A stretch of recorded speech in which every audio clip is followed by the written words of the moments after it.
Hi guys, it's Sejal. So for today's video, we are going to make kimchi. If you don't know what kimchi is, it's the national dish of South Korea, and from what I have heard, it is of two types. One, the cabbage kimchi or the yangbechu kimchi, and the diced radish kimchi or the kakduli. Since I am very lazy, we're going to try making the cabbage one only. But honestly, I am not sure if I should actually do this or not because I don't trust my kitchen skills and nor does my mom. But anyways, you gotta do what you gotta do.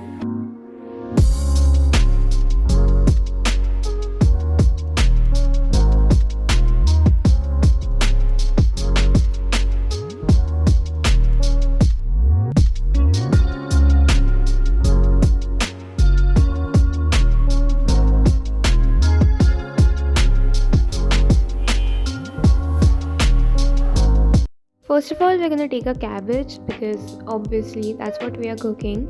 Usually, a Chinese cabbage is used, also known as the Napa cabbage, but unfortunately, it wasn't available in my neighborhood. So, we're gonna take an ordinary green cabbage and chop this into bite sized pieces. The first step is to soak the cabbage in water and salt to make it softer. For this, we're gonna stack chopped cabbage, water, and salt into 3 to 4 layers in this glass bowl.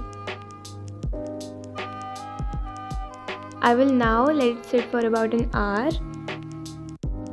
Also, we need to toss this after every 30 minutes. Now, we're going to make the sauce or the paste or whatever it is called. For that, we will need a mixer, obviously, ginger garlic paste, an onion, a spoon of soy sauce, half a spoon sugar, and the rice porridge. I made this rice porridge off camera by using 1 cup of water and 2 spoons of rice flour and cooked it for about 5 minutes.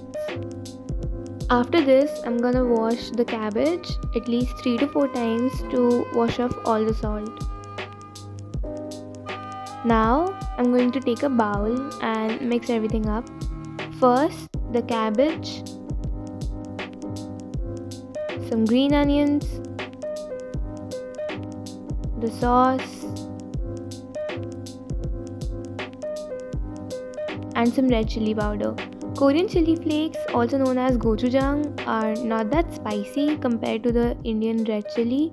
So don't just pour in a whole lot of Indian chili powder in your kimchi. Trust me, it will ruin everything.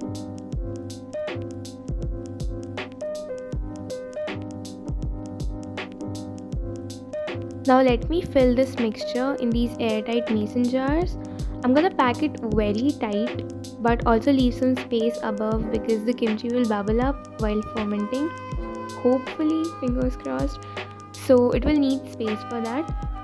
I will now keep this on my kitchen counter and let it ferment for about 2 to 3 days.